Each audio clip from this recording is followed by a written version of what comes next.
When I was a little boy, you wanted me to believe in fairy tales. And now that one has really happened, you remember that story about the young man, I think he was a shepherd, who was walking in the woods? Oh, you've been in the country. No, Mother. It happened right on Broadway. Suddenly, the young man saw a big castle, and leaning out of the window was the most beautiful princess. Nothing could stop him. He climbed up the parapet of the castle. Henry, you haven't broken into the Waldorf again. Mother, darling, let's forget the fairy tale.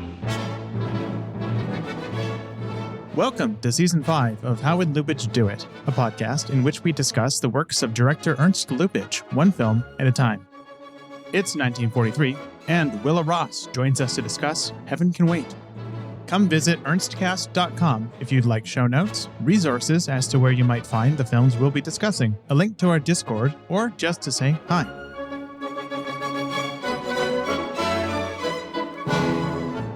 Welcome back, everyone. We're here to discuss Ernst Lubitsch's only completed Technicolor film, Heaven Can Wait, with returning guest. It's your fifth time on the show, Willa Ross. Welcome back. Has been 5 times? Oh my God. I know. Hi. Good to be back. If you count the number of times you were the guest on Film Formally, we're up to like 60. That's true. Lots of guest spots. You were the guest. You were the guest on every episode.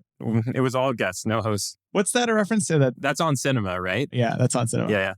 So, Heaven Can Wait. This is a film that I have, more than maybe any other Ernst Lubitsch film, gradually warmed up to over the years. You, though, are someone who has been an advocate for it, at least as far as I know, for quite a while. You think it's one of his greatest works. Before we get into the more philosophical stuff, what do you love about Ernst Lubitsch's Technicolor film starring an actor whose name is pronounced Don Amici, Heaven Can Wait? So what I love about Heaven Can Wait, I mean, first and foremost, people tend to overemphasize narrative when they're doing, breakdowns and analyses and stuff like that. They'll overemphasize like stuff that would be on the page of the script a little bit sometimes. Form is a delivery mechanism for story, right? Yeah, all that sarcasm. But with Heaven Can Wait, I have to make it a bit of an exception for it. Like, not to say that it's not like absolutely beautifully crafted in so many ways. This is my favorite Ernst Lubitsch screenplay, like full stop. It's absolutely incredible the way the film delivers just one giant emotional haymaker after another and does it almost entirely through like these elliptical devices. The film is basically a series of scenes that are not so much about what is happening within the scene,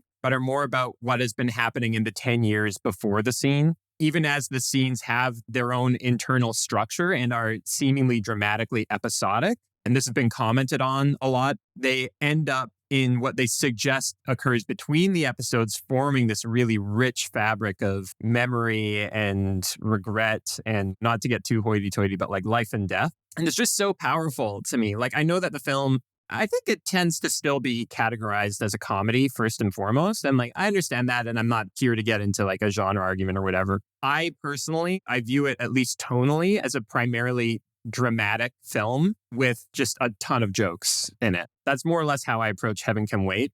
And it's just incredible to me the way that it develops almost every single one of its characters with speaking roles in these surprising and really empathetic ways beyond anything that I've seen from Lubitsch in any of his other films and beyond what I see from most filmmakers, while just doing this very low stakes family saga. That's my general pitch for Heaven Can Wait. I love that the first 2/3 of it is basically about how the main character disrupts the lives of people around him and how he's primarily a foil for other characters more than he is like a really deep, interesting, dramatically compelling character in and of himself. And then in the last third, that kind of gets flipped on its head in really interesting ways that remind me of something like Scorsese's The Irishman.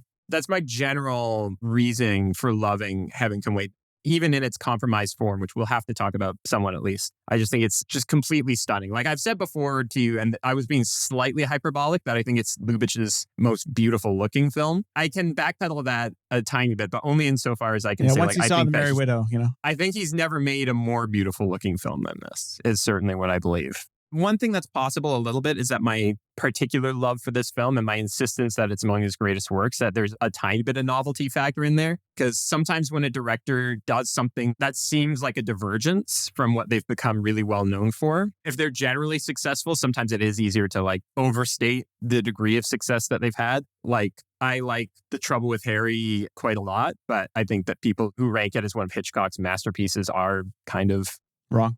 overstating their case a little bit. It is very beautiful. With Heaven Can Wait, I genuinely think it's just so rich and it just like drops so many incredible moments, and like it has this like deeper underlying sadness than any other Lubitsch I've seen, and it's so empathetic. Like I could just go off forever on it if I want, but that's the broad overview of why I love. Like when we talked about me doing multiple episodes when you were just getting How Would Lubitsch Do It underway. Back when I thought that finding guests would be a problem. You made a huge mistake. You multi-booked me. I mean, like, that's the credit to you that it wasn't a huge problem and how attractive it is to work with you. But we talked about, like, because obviously I'm not going to get, like, one, it wouldn't be fair, and two, it wouldn't be practical to just have me say, like, okay, I want the best film from this era and the best film from that era and the best, you know what I mean? But the one thing I said was, like, I will do whatever you want me to, generally speaking. I'll fill whatever gaps you need me in, but I want Heaven Can Wait. Heaven Can Wait, yeah. Yeah. That's what you said. It's the one you demanded, which I did not expect. I thought you were going to demand something great at the time, I thought. You know. I mean, to you, this is a 4-star Lubitsch, which is pretty darn good. 4-beggar.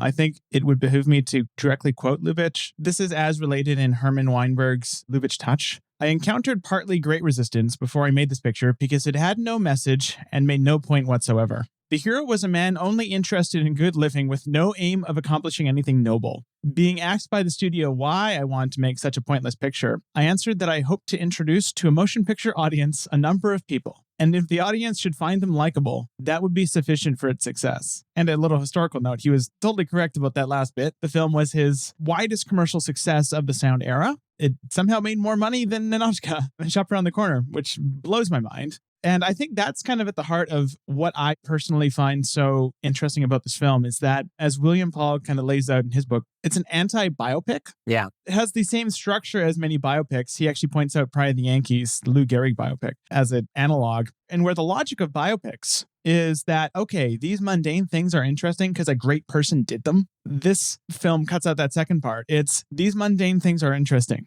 because it's a person. And as humans, we can empathize with other humans. And this feels like a continuation, more than anything, of the themes of To Be or Not to Be, where To Be or Not to Be posited an opposition between the great man kind of fantasy of fascism and the reality of the nobility, inherent nobility of average, flawed, even not great people. This film continues that and essentially, lowers the temperature. Instead of showing them as in opposition to fascism, we're just seeing this on its own laid bare. And so this film feels like Lubitsch distilling that pet theme of his again. And that's a theme that runs through especially his early 40s work. It's absolutely there in Shop Around the Corner, which is kind of an ode to the little person working in the store. It runs through To Be or Not to Be, and it runs through Clooney Brown, and it runs through this. I think that's one of the most beautiful things about this film. Yeah. And one thing that's, I think, worth noting is that in spite of this film being very, out of necessity, overtly a period piece. You have a very interesting line that rhymes with a line from Merry Widow, where in Merry Widow, there's a character who says, after all, it's 1885. And in this one, it's after all, it's 1887. In your papa's time, Papa kissed Mama and then marry. But this is 1887. Yeah, it takes place in very clearly past periods. The film doesn't make any attempt to hide the fact that it's a period piece, but it does unusually and almost strenuously avoid any reference to topicality. No, I mean, we go through multiple world wars in this film that we do not hear about. World wars, depressions, and it is completely left off the table. I almost read it as Lubitsch deciding after the issues that he had with To Be or Not to Be, some of the reaction and pushback he got, I almost read it as him choosing to make a less political film in some ways. And he struggled for a while to find a script here. This took him over a year, I think, of developing and kind of groping around for stories, which is unusual for him. Yeah. But you can also just read it as him deciding he was interested in the psychology more than he was in the political context, right? That's not to say the film is completely apolitical. It's not. Like, in some ways, it reminds me of like a Jane Austen novel and its deconstruction of higher class social settings. But yeah, I just think it's interesting to see him working in such an on paper broad canvas, heaven, hell, 70 years and all these different eras. And yet this has been noted fairly frequently, I think, in discussion of the film, having a fairly limited scope. It's a fairly tight film in terms of how many characters are focused on, even the scope of locations that it takes place on. It shrinks throughout the film, too. Yeah, exactly. We start with, it's interesting. Upon this rewatch, it's the first time I noticed how relatively open the world of the first half of the film is. We first meet Henry, the protagonist played by Don Amici, outside as an adolescent, meeting the woman who he's going to fall in love with. And we see quite a few establishing shots of the house. We are in New York. By about the midway point, we're mostly stuck inside the house. We don't really see the outside anymore. And by the end of the film, we're limited to an individual room or two. And so the film follows this hugely hermetically sealed protagonist, right? I think it's both kind of a sly critique of this kind of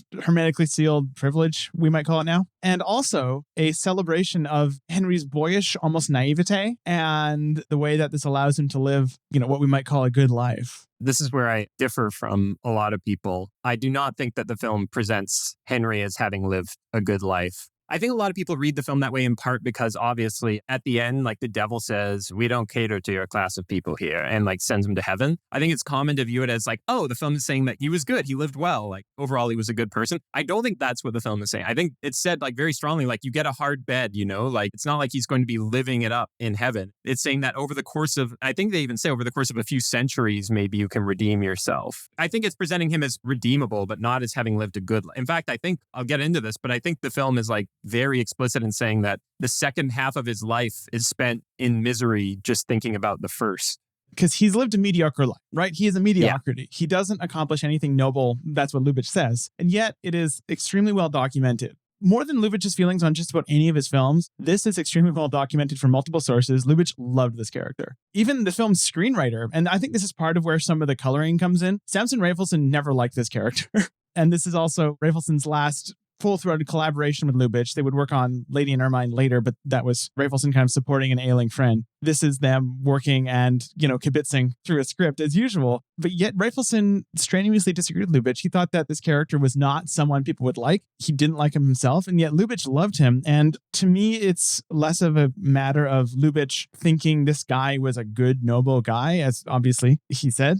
It's a matter of Lubitsch thinking that this mediocrity, this average, very, very hermetically sealed rich Joe, is still leading a life worth loving. He's still someone worthy of your love. He's worthy of our sympathy, at least. Yeah. I think love is a fair word for you to use there. Absolutely. And I don't mean love in the one-to-one sense, but I mean in a more humanistic, wider sense of he's worthy of the love we theoretically share for all humans, and that love is worth celebrating. Yeah, and this gets to some extent at something that we've talked before in at least one previous episode, but just how forgiving Lubitsch is of almost all of his characters, right? Yes, other than the Nazis. Yeah, you have to have the maliciousness and lack of humor of a Nazi before Lubitsch starts really tearing your throat out, right? He'll even forgive you if you were complicit in Stalin's show trials. Yeah. There are going to be fewer but better Russians. He'll forgive that. Yeah. His bar is low. I think it's like not a thing where he thinks like, oh, this is a fine person, right? I think no. And I've waxed on about this enough in previous episodes, but I think it's not that he thinks that all of his characters are good people. He's just a very humanistic director who believes that they're all worthy of understanding and, as you say, love, right? It is important, though, that Henry is a bastard. Yes. He is, right? Like he's honestly emotionally abusive and manipulative. He gaslights his wife repeatedly. He's a chronic liar. It's not that he is completely amoral or incapable of any sense of regret or pain. But yeah, this gets partly at what's so interesting about him to me. Like Henry gets a lot of character development very early in the film. especially in the childhood scenes where it's like establishes like, here's how I came to view relationships the way I did, right? And then he gets almost none. And then towards the back third, he gets a hell of a lot. It's funny, though, in the back third, we see a lot of him as a character and we learn more about him, but he's really regressing. Yeah. The film implies in various ways that he is essentially reverting to his childhood self. I think he's not regressing so much as it's a matter of stagnancy, right? What seemed exciting and vibrant and transgressive in his younger years is now something that is just completely predictable and controllable, right? His son has no problem bringing him to heel. I would say it's a regression in the sense that his powers of essentially seduction are diminished. Also, his authority over the household was a transient thing. He's gone from answering to his grandfather to answering to his father to essentially being the patriarch of the house, and then eventually answering to the son who used to answer to him. And his requests get more and more humble and slightly pathetic. Yeah. Really pathetic. I think they're really, really pathetic. Yeah. His dancing around the request for having a woman to read to him is just incredibly sad. On the other hand, what do you think of the idea of having, well, some kind of reader? You know, someone with a pleasant voice, nice diction. I know just what you want. You mean one of those nice, quiet fellows from Yale or Harvard. Oh, they're easy to get. Now, who is she? Jack, you have the most suspicious mind. Come on. How old is she? Well, she's an unusually adult young woman. The whole thing sounds a little fishy to me. Now, Jack, why do you want to deprive your old father of a little cultural pleasure? I can think of nothing more dignified and homelike than sitting in front of a fireplace and having someone read a fine book to me, something worthwhile. To backpedal back to the start a little bit, I really like how the opening flashbacks, and the whole film is a series of flashbacks, but the opening flashbacks establish so much about him, right? Like at first it seems a bit just slight and like kind of goofy comedy, but he has the couple of situations as a baby, which are just fairly slight, but still like not psychologically meaningless, right? He clearly understands them to be formative in the way that his view of the world works, right? Like women fight over me. That's just a normal thing to happen. And sometimes women will want to be with someone other than me who I don't want to be them with, etc. Right? He learns two major life lessons in these scenes. The first one is when he gifts at first one beetle and then a second beetle to a little girl who he's interested in. What's the lesson there, right? It establishes a transactional element to relationships with women, right? Where these relationships are something where they're negotiated. They're something that are persuaded for, schemed for, bought, right? He learns that from the beetles, and he learns it, he says later, from his parents, right? This like strong contractual view of romance, right? Like if I kiss a girl, that is a contract for absolute commitment, right? And then the second lesson that he learns after this very transactional view is, well, it's transactional, but I can cheat on those transactions. Right? Yeah, well, it's transactional, but the stakes are low, right? You can kiss a girl and not marry her. You don't have to treat this as a commitment. Yeah, and you can lie about it, right? You can hide it. And of course, the housekeeper who introduces Henry to the concept of hedonism and promiscuity is a European, naturally. I love that. He just did. One of the most stereotypical characters to ever appear in a Lubitsch film. Like the snake who enters the Garden of Eden is. But I love that the snake who enters the Garden of Eden is like the bubbliest person. Yeah. I have a lot of sympathy for her, aside from applying alcohol to minors, which isn't cool. Yeah. And that's the thing, right? It's a character who learns all the wrong lessons. He remains an eternal boy, right? He's too childlike to possibly learn from anything. I mean, even at the point when his wife of a quarter century at that point essentially tells him in the thinnest veneer possible of deniability that she has a major medical issue that she's seeing a doctor for, he takes her completely at face value. I think that shows us he is still this very simplistic person and remains so. He's disruptive, right? Like he is transgressive, right? But he's not complex. He wants fairly simple things that he's not supposed to want. And this tends to upend things, right? And that's why he tends to act as a foil. I think his grandest transgression, the one that most fits the standard idea of a romantic gesture, which is eloping again with his wife, taking her from her family home again. That's probably the closest thing he gets to being a great romantic hero for a minute. That was something that his grandfather shepherded him through, right? His grandfather instigated the act, and when he completely lost his nerve, essentially went, okay, we're done here. We're doing it. Yeah. We're doing it. Come on. Let's get started. Let's pack. Grandpa, what do you mean? Well, naturally, you're going back with us to New York. Well, what are you standing there for? You're making a pretty bad job of it. Come on. Sweep her off her feet or we'll miss the next train. If I can't make her happy, then I don't want her to come back. Yeah, that's better. No, I mean this seriously. Well, that's why it's good. The Charles Coburn character of the grandfather he's my favorite character in the film. Yeah, understandable. He's, I think, the best performance in the film. Yeah, I agree with that. I think this is by design because he's the only person in the film who is self-made, right? He's the person who made the money that the rest of his family is essentially living off of. Yeah. By giving his family this life, he's alienated himself from them. He cannot relate to anyone except for maybe Henry, and only because Henry is living aspects of a life that he wishes he could, had he not been essentially clearly devoted to his work and to providing prosperity for his family, right? Those who grow up in that environment are either extremely boring, stiff upper lip functionaries, or they're like Henry and they're hedonists. And he's neither. It's an interesting kind of dynamic there. So of course he's the one to have to shepherd Henry through his greatest moment. It's kind of suggested repeatedly that he is the person who, as you said, created the wealth that allows his family to live this way. But because he wasn't born into the wealth, the social mannerisms that are expected in the social circles that they now travel in just don't come naturally to him, right? He repeatedly embarrasses, not himself really, he never is embarrassed, but he repeatedly embarrasses others with things he says or mannerisms that he has. And the film is always on his side. He's the rare character in the Lubitsch canon whose lack of manner is treated as a symptom of having a stronger fortitude. Yeah. And he's just one of a lot of great examples of how Henry in the first 2/3 of the film, he's a foil for other characters as his primary dramaturgical purpose, right? His surge of romantic feeling for Martha, for instance, is what prompts his mother to reveal her sad, bloodless pragmatism in her own marriage to his father, right? His bucking of social expectations prompts his grandfather to reveal his envy and regret, and his magnetic affection that he receives from a lot of people close to him, in spite of all these things that he does that are generally agreed to be transgressive. Nobody tries to defend a lot of the things he does. He's still loved and given so much affection, in heavy contrast to Albert, who tries to do everything right and yet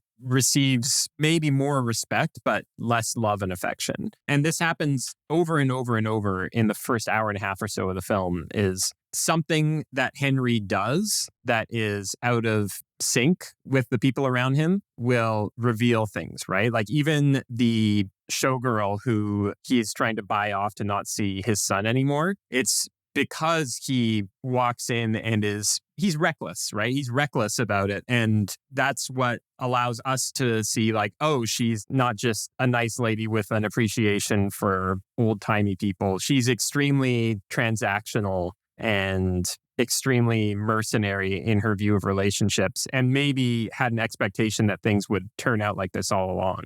That's the thing about Henry's character, and I can completely see why other people might really like Henry as a character in the first 2/3 of the film or so. That's completely valid. I'm not saying he's an unlikable character. I personally really dislike Henry in the first 2/3 of the film. He's just too much of a bastard. He just does too much shit wrong, especially to Martha, in ways that we can get into when we talk, and I hope we talk more about Martha as a character. But it's in that last third of the film, as all these characters that he served as a foil for begin to die off and fall away from him, when he really develops as an interesting figure. We're left with just Henry, and Henry is just left with himself. What we see is that he's just desperate to be desired. He's devastated by the loss of his youth. He's obsessed with maintaining the innocence of his own son, with the visible advance of his own age. And he continues to sleep with young women, right? Including implicitly while his wife is still alive. There's no reason to think that he doesn't just continuously cheat on her throughout their entire marriage. It's heavily implied throughout the film. It's interesting how in a more conventional film, after her death, his character might grow, but again, his character doesn't, right? It's part of what makes him so interesting in the last half of the film is the kind of fumbling ways he deals with his own advancing age and mortality, right? We sympathize with him more maybe, or like him more, not because we recognize ourselves in him in the sense that he learns, but because maybe we recognize our own frailty in the guy, our own fear of mortality as reflected in this deeply flawed person. Yeah, fear of change. Yeah, fear of change. And it's interesting too, the film's use of color to depict this is fascinating to me. The film is both predictable in how it uses color and very the specific symbolism of the color has always been a mystery to me. For example, one thing we can see throughout the film very obviously is we go from very bright tones, particularly blue and red, to a more of a muted set of colors. We see that frequently Martha is associated from the get-go with bright blue, especially, right? And yet so is Henry. Henry often wears bright blue throughout and bright flashes of red. And by the time that, Martha is sick, she's wearing muted red, muted blue. So is Henry. And by the time we get to the last passage of the film, we have mostly grayscale with, maybe slight gem colors and only splashes of bright red at moments where Henry specifically recalls his past, right? He sits on a red couch, right? When he sees How to Make Your Husband Happy, the book that brought them together. Yeah, the most devastating moment in the whole movie. Yeah, it's up there. But at the same time, I think we're often trained, at least I think oftentimes, the YouTubers have trained us to see color as okay, red represents this, blue represents this in this movie. And I've come to the conclusion that blue and red are less important in and of themselves in this film, even though they're the two strongest motifs, than it is the chemistry between them. It's the contrast, right? It's blue and red. You put these two primaries together. They aren't complementary, actually. They do create a visual tension on screen when you combine them. And that's passion, right? That's tension. Yeah. And then as things ease out, their marriage smooths out and eventually ends due to death. And Henry lives on and the passion is drained from his life. Everything subsides into a neutral stasis, which is only interrupted by these flashes of bright color occasionally. It's a much more nuanced scheme than we're used to seeing in films like this, where, I'm so sick of red means temptation. Red means love. Stuff like red means love, red means temptation, that sort of thing. When in this case, it's a contrast creating meaning versus the colors themselves. So often the best color direction in films, it's not prescriptive, right? It's not dogmatic in its application of symbolism. It might be suggestive of it, but it will mix things together and complicate them. Not that it's wrong outright, that it can't be good for that kind of red means love symbolism. It's just so often it doesn't take full advantage of the full range of complexity of what color is capable of. I love the color direction in this film. This might be a good moment to talk about how it probably would be even better in its intended form. I have two sources here that might be worth referencing. One is the Criterion booklet that I'm holding in front of me here from the Blu-ray that houses the 4K restoration of Heaven Can Wait, the 1943 film. This new digital restoration was undertaken by 20th Century Fox and the Academy Film Archive in collaboration with the Film Foundation. The new 4K digital master was created on a Northlight film scanner at Modern Video Film in Burbank, California, from a 35mm color reversal internegative, or a CRI, made from the 3-strip nitrate original camera negatives, which is the best surviving element of the film. I want to especially point out here is the phrase color reversal internegative. And you might be wondering, listeners, why is that the best surviving version of the film? Best is an incredibly low bar, it has to be said. Yes. Here is what Robert Harris posted in May of 2013 on the Home Theater Forum when someone made a thread asking what happened at Fox in the 70s. I'm going to read the first bit of this. It's really sad. Around 1976, with an apparent fear of nitrate stock, certain execs at Fox decided that it would be appropriate to, quote, convert, unquote, to safety any and all nitrate holdings. There are two ways to perform this. The first and least expensive would be to create new safety fine grains from each of the original black and white nitrate technicolor records and then recomposite said records into a new dupe color negative. This would be performed after a test print had been produced, checking for dupes, alignment, and records of other potential problems. The precise same methodology would deal with black and white productions, less the alignment tests. These actions would have preserved the library, in all caps, at its original quality. Once all elements would be produced, tested, and answer printed, the original nitrate negatives would go on to archival storage, lest they be needed again. The other way to, quote, preserve an entire library will be the route taken by Fox. One of the most notoriously idiotic things ever done in the history of film, and, in my honest opinion, worse than the Great Silent Purge at Universal circa 1948. What these knights of film preservation did was to take original Technicolor negatives and, without testing, combine the records to a single safety color duplicate negative stock called CRI, thus saving one generation of loss and not going through an intermediate stage. CRI stock was not meant for archival printing, generally has a shelf life of less than 10 years if properly stored before it quickly begins to fade. The fact that proper alignment was not done was error number 1. The fact that CRI stock was used was error number 2. Had Had proper testing been performed, there would have been nothing wrong using CRI as an intermediate printing element, but not for archival use. While the resultant prints could potentially, if created from fully exposed negatives, be very pretty, there were registration errors printed in, and color timing generally did not replicate the original intent of the filmmakers. Once the CRAs were produced, the lab made error number 3. New separation masters from partially registered, improperly graded, and in many cases overly doopy and contrasting CRIs were struck. These new archival elements replicated in quick and dirty separated records what had been improperly exposed to the CRI. Once all these miracles were performed, every original nitrate Technicolor 3-strip negative was junked. Yes. Essentially, long story short, 20th Century Fox in the mid-1970s destroyed all their original Technicolor stock. And that's why, my friends, Drums Along the Mohawk doesn't look good, but The Quiet Man looks amazing. That's why this version of Heaven Can Wait, far and away the best available version, the best version that will probably ever exist until AI can go back in time or whatever. The best version that will probably ever exist is most likely highly compromised and speculative. The color work done on restorations like this tends to be extensive, meaning that they are trying to essentially make an educated guess as to what the original intent was and to do some pretty extensive rescuing of the original tones, trying to pull data that has been destroyed out of this duplicate to approximate what the original film looks. I would say this is one of the best attempts I've seen. Drums Along the Mohawk, where all the trees are yellow at most of the time, is a good example of a film that's probably a more difficult proposition. But this film, it is so sad to see it in such a compromised state. It is really unfortunate because, I mean, if you look at like anything the Archers were doing around this time, you can see how amazing similar techniques on Technicolor can look. And again, this film is beautiful, but oh boy, we lost a lot when Fox shot their Technicolor stock in the foot. Shot it in the head. In the head, yeah. Sorry for going very long on that. I think it's important, right? I think he's overstating things when he says it's worse than the Universal Silent Purge, but that's the thing. We still have these films, right? Yeah, exactly. It's much better to have this than to not.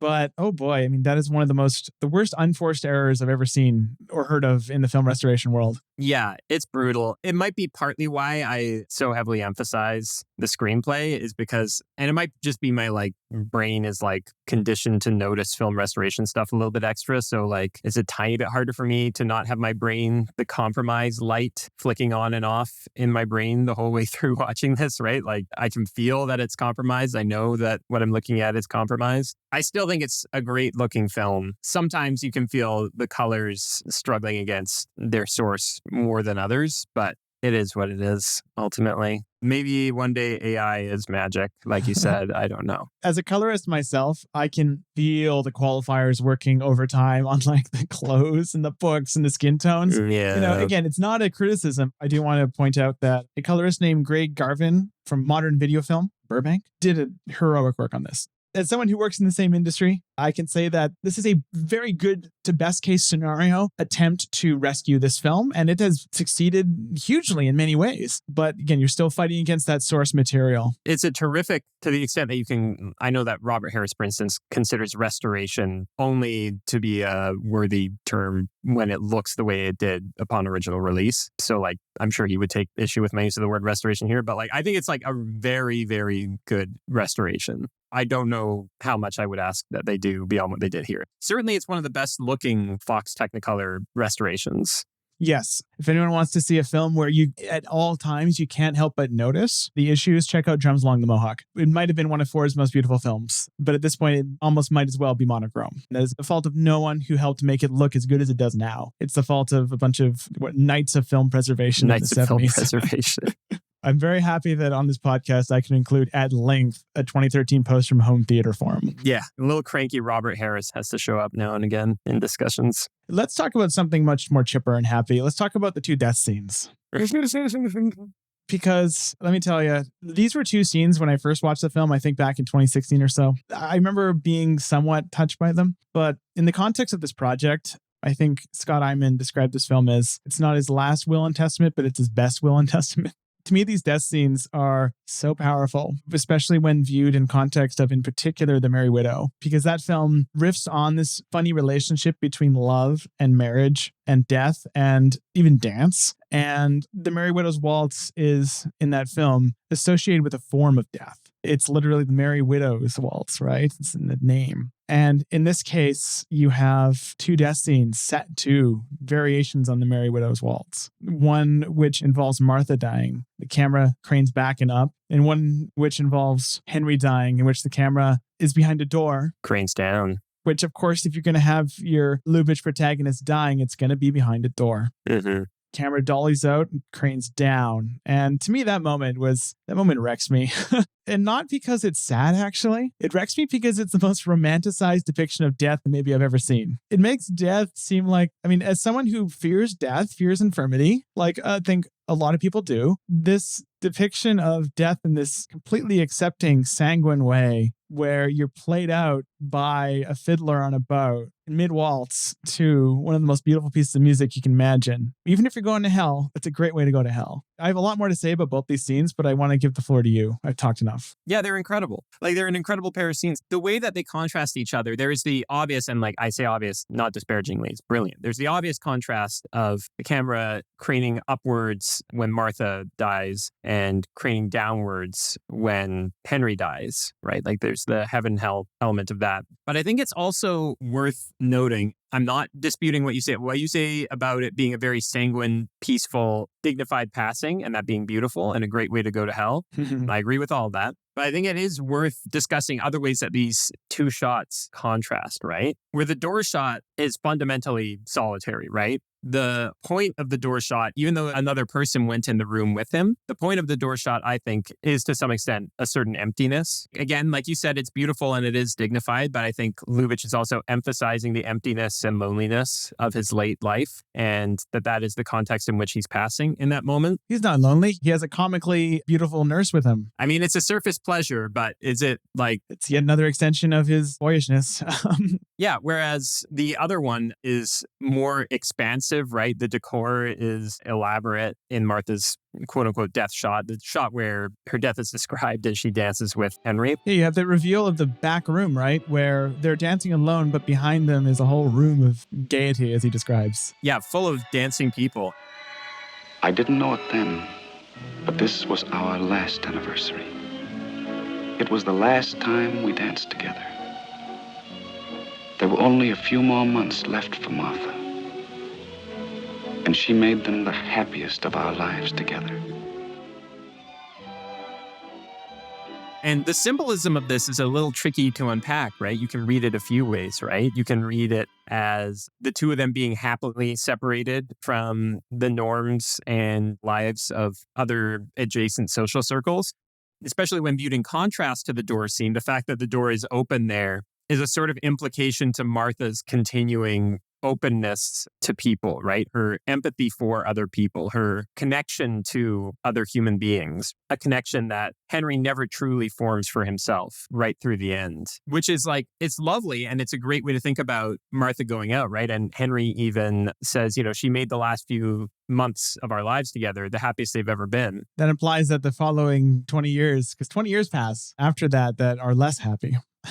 Yeah. One other element that strikes me about Martha's death is that hers is the only death that is addressed in the film. Everyone else simply disappears. His dad disappears. His grandpa disappears. His mom disappears. But Martha, we are one, given forewarning, and two, just a simple acknowledgement is a major rupture in the film. And, this could be seen as a way of expressing how much Martha meant to him. And I think that's the central aim. But it feels like it's aligned with another major decision in the film, which is that Tierney and Amici, who play Martha and Henry, give the only performances in the film that are remotely understated. Everyone else in the film is a type. Every single other character is played to the hilt by a character actor, more or less. His dad is stiff upper lip. His grandpa is this, rogue. Charles Coburn can't help but play things to the hilt. His mom is this caricature. The French maid is a caricature. Everyone is a caricature except the two of them. And so, of course, the character who is the most recognizably kind of fleshed out human, which is probably Martha, the one who is given the most shading maybe outside of Henry, she's given the exception of death, right? She's the heart of the film. And she kind of exists in both performance and in structure outside of the film's rule set. I have no big thesis there because I don't think it's probably that profound of an observation, but I liked that synchronicity. Yeah, I think it's certainly pertinent. I just want to note, I agree completely what you say about other characters having a caricatured style of performance. One thing I do love about the film is how it deeply humanizes even all those caricatures. It is a comical scene when Martha's parents are arguing over the funny papers, are arguing over comics. It's a really funny scene. It's also incredibly sad. So often in films, when we have the constantly bickering couple, which we see little hints of them arguing, and Martha tells us that they were constantly argued all throughout her life with very few breaks in the arguing. It's quite common for films to do that. And then when the marriage is shown as persisting, to show something like, well, they argue, but like deep down, they really enjoy it and they enjoy each other. And it's a meta communication that somehow works for them, or they're like, there's not as much pain in it as you might think as an outsider. But no, I think the film, the breakfast scene with the comics makes it fairly clear that they don't like each other. They're miserable and it's really sad. And then the other even better one to me is Albert delivering his clothing speech to Martha, which is so sad. Just this guy saying like, I'm not flashy, but like, I will be like consistent for you in all weather, right? Like, I wear very well, he says. Like, after all this time of him being like very proper and stuff, like it's fairly rare that you see someone introduced as such a caricature and then to have them so fully psychologically justified and fleshed out. And that leads to like, to me, one of the absolute saddest moments of the film is when they're escaping, when they're eloping a second time, as they put it. And they're like going down the stairs. There's this cut to a shot of Martha's father and Albert in the drawing room. And Martha's father is just sitting on a chair, peacefully sleeping. And Albert has his back to the camera and he's just writing. And this is so sad to me. This is like such a sad shot, because Lubitsch doesn't frame them or pose them in any kind of comical or sneering way, the way that you often would with the like stuffy characters who are getting, you know, upended by the romantic adventures of the leads. They're just vulnerable and peaceful. It's just so sad, this one moment that like just like heavily contrasts with the devil may care adventures that these other characters just decide to take on spontaneously. As an aside, I do think it's interesting that the only two significant times that Black characters have appeared in Lubitsch's films are as a vehicle for satirizing the implicitly racist class system of essentially Southern state Americans. They're used similarly here to the way they are in Oyster Princess, which is essentially to depict how kind of corrupt these characters are and how dehumanizing they are to their help, essentially. That was an interesting echo. Like, I think we can say, like, I'm not like super qualified to do a deep dive on that subject personally. I think you're completely correct, and it's worth at least mentioning this. I think it's also worth mentioning that the fact that like these Black characters are some of the only speaking characters who Lubitsch doesn't grant like complex inner lives is in its own way like a problematic thing that we can at least remark upon. I think that's all worth saying. That is a whole thing in watching films of this era, especially in the post-code era, where these depictions of stratified racial castes, it's so enforced that it strangely makes it impossible to actually understand any individual director and writer's kind of beliefs on the matter, because their beliefs are completely secondary to the enforcements of the wider social structures at the time. You can see some directors who have a certain, maybe a problem, you know, and other directors who kind of glance off the issue, and like Lubitsch basically ignores it. It does not grapple with it. I'm sure there are historians who are far better than us to authoritatively speak on it, but I'm glad we at least remarked on it. Yeah, anyway, something I feel more qualified to talk about, the book, motherfucker. Yes, how to make your husband happy. Yeah, the most important prop in the film, the subject of, to me, the single most devastating moment in the film. Wait, are you saying it's more important than Gene Tierney's hand muffs? How dare you? I do want those hand muffs. They're amazing. Anyways, go ahead.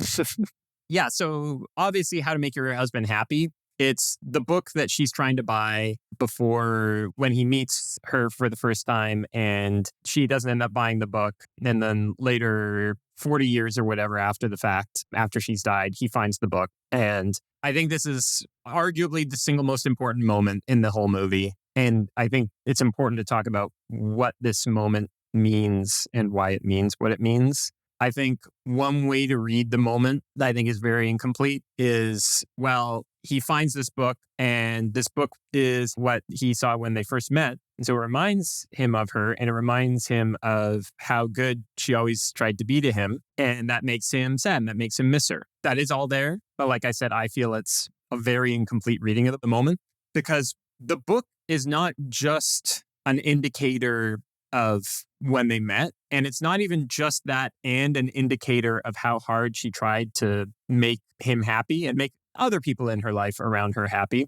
It's an indicator of her lack of ability to authentically express a sense of self. I think the biggest tragedy of Martha, the character, is that she represses any sense of an authentically felt and expressed sense of self. I think there's one exception to that. When Henry meets her, he tells her she doesn't need the book. You don't need the book, How to Make Your Husband Happy, because you're just who you are, just like what I'm seeing, like your manner and your appearance, like that will always be enough, right? He believes, and her big emotional outburst in the library scene seems to confirm, both to him and to us as the audience, that she is marrying Albert despite a lack of real human connection, a lack of genuine feeling, and that Henry's spontaneity and charm are qualities that allow her to have that connection, to have that feeling, to be herself, so to speak. So the significance of him discovering the book 4 decades or whatever later, after Martha has already died, is that all these assumptions of both him and probably of us, the audience, have been wrong. Because remember, she doesn't buy the book after that first scene. She doesn't have it because she bought it then and went out anyway. And she presumably, I think they say it was like the day before when she was at the bookstore, the day before they go elope. So it was very probably after they eloped that she went out and bought How to Make Your Husband Happy. She buys How to Make Your Husband Happy because she doesn't believe him when he tells her that she's enough. And throughout their whole relationship, he gives her every reason to believe that she's not enough because he constantly cheats on her and lies to her and gaslights her. So this book, How to Make Your Husband Happy, with a drawing of this like idealized woman peeking through the curtain, it's a sign that she's been wearing a mask, right? And like, sure, Martha, at one point, she rejects Henry's constant adultery and gaslighting, right? She flees to live with her parents. And when she does meet her parents for the first time in 10 years, what's her demand, right? She demands that if she's going to stay, they not talk about their past troubles at all. Henry ends up luring her away, right? He seduces her. He uses like all the tools of manipulation that she already knows. She's familiar with it. She can't help falling for them. But even then, we see one change in this brief episode of separation, a change that ends up being permanent, which is that Martha, going forward, copes with issues in her marriage, in her relationships, by simply pretending ignorance. She pretends to be ignorant of something, or when it becomes impossible for her to pretend to be ignorant, she puts on a mask of apathy. She just says, like, I just act like whatever's happening with our son isn't happening, and I just ignore it, and I'm happier for it, right? I'm just going up for visits. What's the big deal? And when she can't get out of that, I'm just going to the doctor because, I over-exaggerate things, right? She pretends problems away. She pushes them away. She spares Henry's feelings by suppressing her own. And that might make their final months together very happy, at least for Henry. But I think the film allows us to see a pattern of emotional avoidance in these scenes and others that we can't just brush off as romantic when taken collectively, right? Especially when it twists the knife when Henry discovers How to Make Your Husband Happy in the library after all these years. That's why, for me, it's the most devastating moment in the film, because it confirms to us that Martha, because of Henry's unceasing self-obsession, has never really been allowed to be her authentic self. I think that's a good reading. I have a question for you. Do you think that this is a reading that is a byproduct of Lubitsch and Raphaelson's aims, or do you think that this is an intentional way of reading the scene that they were conscious of? I think it's conscious. I thought about this too. I thought, like, am I like developing a complex reading, which I think would be valid even if unintentional, for what it's worth. I think readings are often valid when unintentional.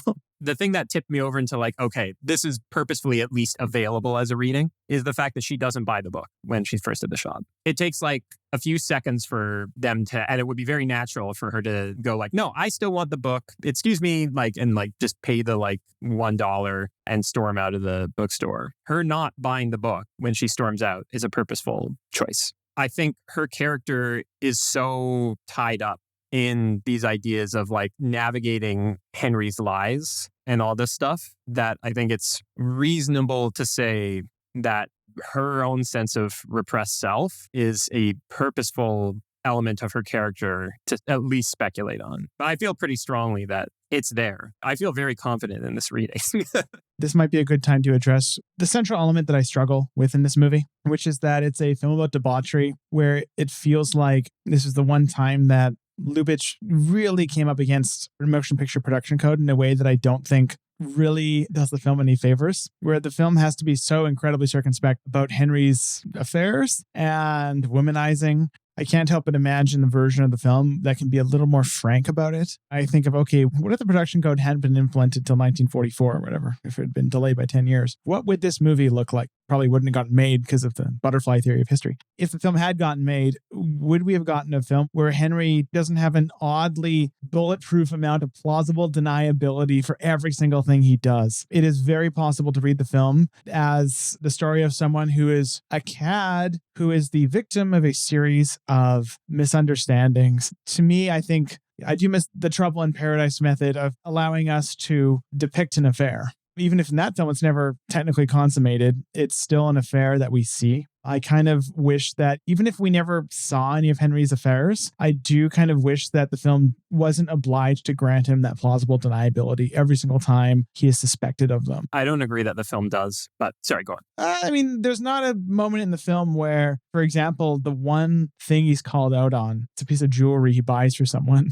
He denies, and his story isn't immediately paper thin. Obviously, we're invited to be skeptical of him. But, even for example, us saying that, oh, he's clearly sleeping with younger women as an old man, the only evidence we're actually given to that is that he wants someone to read to him. And you can easily read that scene as what he's saying on his face. And I just want the naughtier version of this movie a little. I get what you're saying. I do. I hear you. I strongly disagree with you. I think the film makes it virtually impossible to reasonably read him as not being a serial adulterer. I think there's a few reasons for that. One reason is that it is repeatedly emphasized that this is a recurring issue. When he begs Martha's forgiveness, Martha is so familiar with everything that he's going to say that sometimes she can say it before he says it. Like as he's saying it, like match his cadence and tonality. She knows all of his excuses. She knows all of his tricks. And it's heavily implied that they have been down this road before and that she just hit or thought she hit a breaking point with it all. And I think the fact that it is implied to be so serial by just that alone is very important because he may have a seemingly bulletproof explanation for this instance with the jeweler. But inevitably, when we consider that this has clearly happened repeatedly, I think another more important counterpoint to what you're saying is that Henry admits guilt. He doesn't say, yeah, I cheated on my wife explicitly, production code, but like he says it as much as you humanly can say it in the first scene of the movie.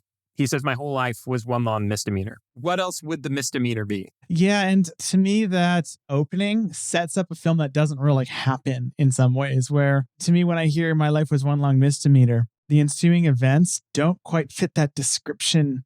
Again, I was about to say, unless you really read between the lines, which of course, that's what Lubitsch is about. He's about reading between the lines, but here the lines are so thick. Yeah, I love There's it. so little space between the lines. And again, I hear myself saying this and I'm fully asking the movie to be something that it isn't. But I also feel like the movie that it wants to be is just a little bit different than the movie that it is. I guess I just don't fully see how. I feel almost like, very possible I'm putting words in your mouth, so like you can...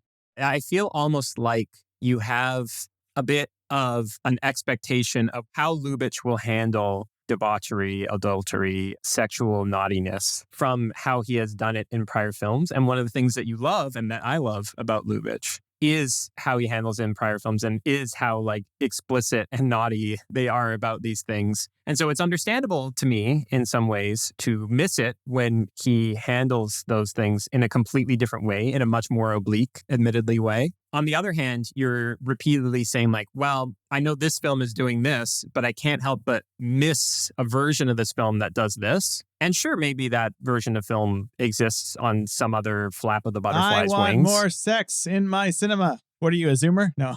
I mean, sure, like, no, great. That's great. More sex in cinema is great. But On the other hand, I keep coming back to, well, number one, what's the problem with that in this film? Like, I don't think the opening scene is really setting up a different movie. I think maybe it created a different expectation in your mind based on what you were familiar with Lubitsch. This is, again, might be putting words in your mouth here or like projecting onto you, but you might have had like different expectations for Lubitsch, but I don't think that the opening scene necessarily projects a film that is going to be that film. And what's more, I think we can ask ourselves besides, well, what is actually lost in him not doing this? Well, obviously what's lost is he didn't make another Trouble in Paradise, right? Like, and the Trouble in Paradise is great. So like, admittedly, okay, we're not getting another Trouble in Paradise. But on the other hand, what do we gain from him doing this is an important question, right? And I think this is interesting to think about. I think the fact that Henry has consistent, plausible deniability, and the fact that we as an audience are like denied the pleasures of adultery that he is like undoubtedly partaking in. I think this is like not necessarily is, but can at least be considered as a deliberate strategy on Lubitsch's part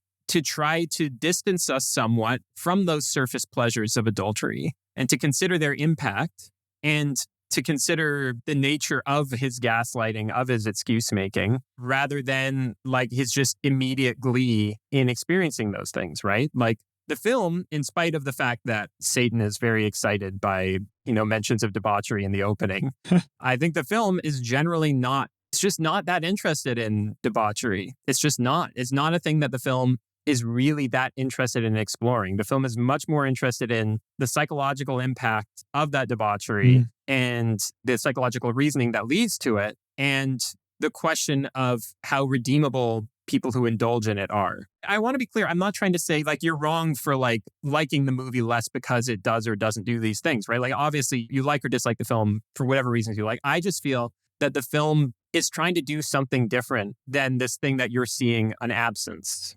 I think for me, the central question the film posits essentially, has Henry led a life of worth? Does hinge on him doing these conventionally morally bad things, which is, mostly adultery. And I feel like that the film's inability to a certain degree to acknowledge the adultery fully. But it does. I don't think it does. I think it's... What would the misdemeanor be? It feels very wishy-washy about it all. And I've definitely softened from my initial stance on that it felt like an apologia by softening it. I don't think that's true at all. I do think that its central kind of existential dramatic conflict might be stronger if we could face his adultery a little more head on. With that said, I do want to talk about and ask you about the film's central existential question and what moral world the film lives in. All I'll say is that I understand what you're saying about the head-on facing of it, but I feel like the film is quite head-on about it, honestly. I feel like most of the times when his promiscuity is suggested or alluded to, there's really no reasonable way for us to interpret the situation other than he's doing it.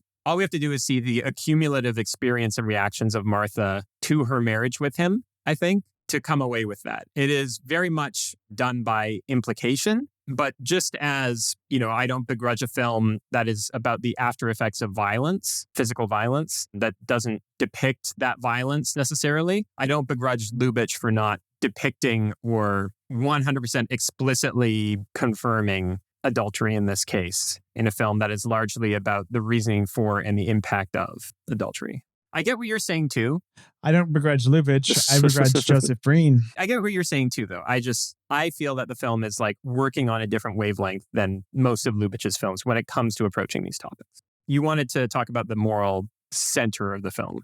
I want to talk about existentialism, because one thing we haven't really talked about directly is the fact that the film is framed by a scene set at the entrance to hell. And we have, very unusually for Lubitsch, direct representation of some sort of afterlife. I found it very interesting, this depiction, because the devil has never seemed so jovial. I mean, this is not like a Milton depiction of the devil. This is very much the devil as he's a nightclub bouncer who seems to kind of enjoy his job. I hope you'll forgive me, but we're so busy down here. Really, sometimes it looks as if the whole world is coming to hell. Doesn't seem to have malice for anyone. It's just like, yeah, you're going in, you're going out. We'll have a beer with you, So we have the specifics of the devil and the heaven and hell dichotomy. That's a specifically Christian idea of the afterlife in some ways, but most interestingly, emphatically not in others. In this case, it is eventually teased out that God, the devil, and whoever else is in charge of deciding who goes where, has a very different moral compass from what we've been trained to expect. I find it interesting that the film was not like roundly criticized in the quite conservative general populace of those who watched it and critics of the early 1940s. I mean, this was wartime. I find it very interesting that it seems that everyone let this, I think, pretty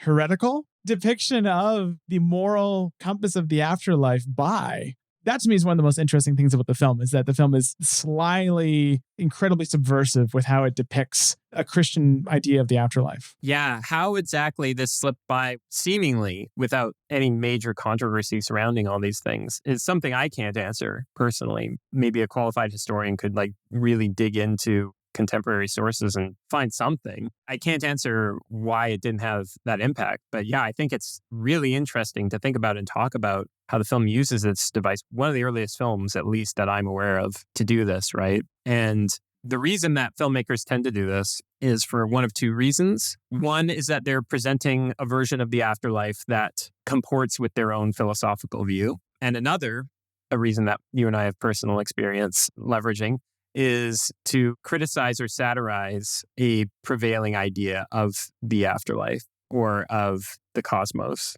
to depict it as flawed or absurd or what have you. This is a slightly adjacent point, but I want to bring it up while we're discussing this. I think it's really fucking interesting. Obviously, it like makes sense with this character, and I think it's the most interesting choice. But it's really unusual that this film opens with a character going to like a judge, going to someone who deals out judgment, who assesses something and deals out judgment for it, and says, yeah, I'm guilty. Says, yeah, send me down. That's very unusual. Much more conventional, and I would not begrudge anyone for doing it, right, is for someone to go in and immediately take an opposition to the judge. Henry walks in and just immediately shreds one of the freest possible sources of tension and conflict that Lubitsch and Raphaelson could have generated. He just immediately shreds it and says, like, let's get this over with. I think you should send me down there. I believe I deserve to be down there. That's wild to think about. I can't say exactly how it ties into Lubitsch's personal view of the cosmos. It's a little hard to know how to read an individual character's reaction to that. It does seem to me reflective of Lubitsch being more interested in this, and Raphaelson, give deserved full credit, how they're more interested in this mythologizing device as a tool of moral contextualization than they are as a tool of stakes or like any kind of dramaturgical function. I found that interesting that the film in so many ways deflates its stakes repeatedly, and this is probably the most extravagant way. It does feel to me that, I mean, this is where we can tie it a bit into Lubitsch's father, who is kind of the, not to be all Freudian about it, but it feels like Lubitsch's father is a big touchstone for a lot of his Rake characters, because that was the life that Lubitsch never was able to lead. Lubitsch was what we might call these days a nerd. He was not good with the ladies. He had a couple of tough marriages wherein he was generally the one he was cheated on. His mistress was, as said many times, his work. And so he oscillated in his career between depicting people who he saw himself in and people who he kind of wanted to be. And it feels like in some ways this character, who again is not a good person, but lives a life of carefree debauchery, relatively carefree debauchery, is in a counterintuitive way a life that he wanted elements of. I almost think that the question of whether or not he deserves to go to heaven or hell is kind of incidental to a forgiving humanistic generosity towards his characters, right? It feels like he wants to be generous to this guy. He likes him, even if he doesn't think he's a good guy. It's not an attaboy so much as it is a, hey, let's keep perspective. You're not that bad. You deserve respect and dignity. You're not one of the bad guys from my last movie. Yeah. If Lubitsch has a direct analog in this film, it's either the devil or the grandfather. Well, the grandfather's a self-made American dream story, right? That's what Lubitsch is. And the grandpa is thoughtfully rebellious in a way that no one else in the film is. The grandfather is eager to live vicariously through the transgressions of like of a roguish character, right? Like that's a great point. He lives vicariously. He orchestrates others' transgressions so he can get that thrill, even though it's not related to him. Yeah. Or he's the devil. Exactly. Is there anything else about this film that we haven't touched upon that you would be remiss not to discuss? Let me check my notes. The idea that the film is pointless, as the Lubitsch quote suggests, I think we already that's thoroughly debunked by now. The film is about sympathizing with someone, right? It's about Yeah. learning to love and understand them, even despite their flaws, you know? I think the quote suggests it, but if you read it closely, you can see that Lubitsch is saying that other people were calling the film pointless, for sure. Exactly, yeah. There's a quote I forget who wrote this one, but someone said while Henry thinks he always gets his way throughout the film, women tend to control him. And I'm like, that's wrong. I just strongly disagree with that. People see through him, but they don't control him. That's all I got. Thanks for once again. I mean, this is the end of an era in the sense that this is your 5th time on this podcast. Thank you so much for being here throughout this whole crazy journey. And I look forward to releasing this episode in 8 months. Yeah, my pleasure. It's funny to finally be doing the episode I've been wanting to do. Priscilla, I hope I made the case. You suffered through, what was your first episode? Oh, you suffered through Shoe Palace Pincus, Wildcat. That was paid in blood, for sure. You suffered through Forbidden Paradise. You suffered through Trouble in Paradise so you could get to Heaven Can Wait, the Lubitsch film that everyone loves. You asked me to record a second episode with that film because you thought there was just so much to talk about that film. You drag you kicking and screaming to talk about Lubitsch's most celebrated film. Yeah, thank you for having me. For victory, U.S. war bonds and stamps buy yours in this theater. I was going to do that. I was going to say that. Damn it. For those who don't know, that is a reference to the end title card of the film.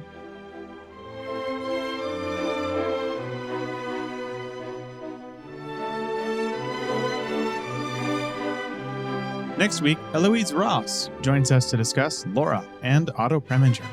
Head over to ernstcast.com for information as to where you might find the films we'll be discussing this season and other resources such as show notes and our Discord server. How Would Lubitsch Do It is a production of Moving Image Agency. Griffin Sheel was our dialogue editor for this episode. If you enjoyed this episode, please rate and review us on whatever podcast platform you happen to use. It helps other people find our podcast and therefore find Ernst Lubitsch. We'd like to acknowledge that this podcast was produced on the unceded territory of the Musqueam, Squamish, and Tsleil-Waututh peoples.